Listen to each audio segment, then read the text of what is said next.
Bismillahirrahmanirrahim. Assalamualaikum Pakistan and assalamualaikum to you everyone. Thank you so much for joining me. ICC ने double standard की दौरे मेयार की एक नई मिसाल कायम कर दी है और वो क्या है इस वीडियो में डिस्कस करूंगा। डिस्कस करने से पहले इस वीडियो को लाइक करें, चैनल को करें सब्सक्राइब ताकि जो नए वीडियोस हैं आप उनको मिस ना कर सकें। आपको पता होगा कि कल का जो मैच हुआ था ऑस्ट्रेलिया और इंडिया के दरमियान, जब इंडिया के प्लेयर्स ने अपने फौज के साथ इज़हार यकजहती करने के लिए उन्होंने कैप्स पहनी थी। अब ये जो कैप्स पहनी थी उन्होंने सियासत को यानी कि क्रिकेट में लेकर आए थे। ये क्रिकेट के खिलाफ वर्जी है। क्रिकेट के जो असूल हैं, जो आईसीसी की रूल हैं, जो कि सिर्फ और सिर्फ मुसलमानों के ऊपर इम्प्लीमेंट होते हैं और उनके ऊपर नाफज होते हैं, ये वो वाले असूल हैं। क्रिकेट की तारीख में आज से 5 साल पहले जब गजा में मुसलमान मर रहे थे, मुसलमानों का कत्लेआम हो रहा था, तो मोइन अली जो कि इंग्लिश क्रिकेटर हैं, जो कि मुसलमान हैं और वो पाकिस्तानी भी लोग उनको कहते हैं, मुझे उनका नहीं पता कि वो पाकिस्तान से हैं या नहीं, लेकिन वो मुसलमान हैं।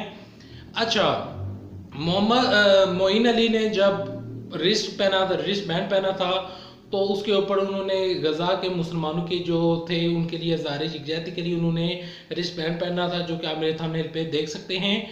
अच्छा, उन्होंने जब वो पहना था तो आईसीसी ने फौरन उनके ऊपर एक्शन लिया था और उनको जुर्माना भी किया था और उनको पनिशमेंट भी की थी।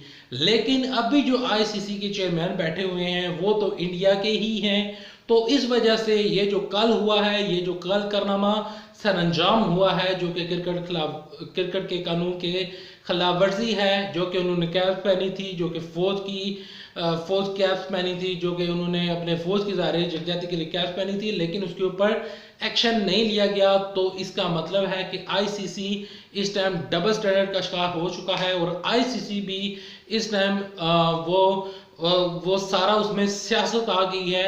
अगर आईसीसी को बचाना है तो इस वीडियो को लाइक करें, चैनल को करें सब्सक्राइब और इस वीडियो को शेयर करें, अपनी आवाज़ उठाएं, क्योंकि हम क्रिकेट में इस तरह की जो होती है, इस तरह की यानी कि सियासत को बर्दाश्त नहीं कर सकते, क्योंकि क्रिकेट लादा है, सियासत लादा है। उम्मीद करता हूँ आपको मेरी वीडियो पसंद आई होगी। अगर आई है वीडियो पसंद और तो इस वीडियो को लाइक कर दें, चैनल को कर दें सब्सक्राइब और एक सवाल का जवाब भी दे दीजिएगा कि क्या जो असूल हैं, जो दुनिया के असूल हैं, वो सिर्फ और सिर्फ मुसलमानों के ऊपर ही आते हैं और इस तरह के ये जो लोग होते हैं आईसीसी के चेयरमैन, ये सिर्फ और सिर्फ मुसलमानों के साथ इस तरह का इम्तियाजी सलूक क्यों करते हैं। मैं मिलूंगा आपको नेक्स्ट वीडियो में, तब तक के लिए दे जा, अल्लाह हाफिज़, बाय।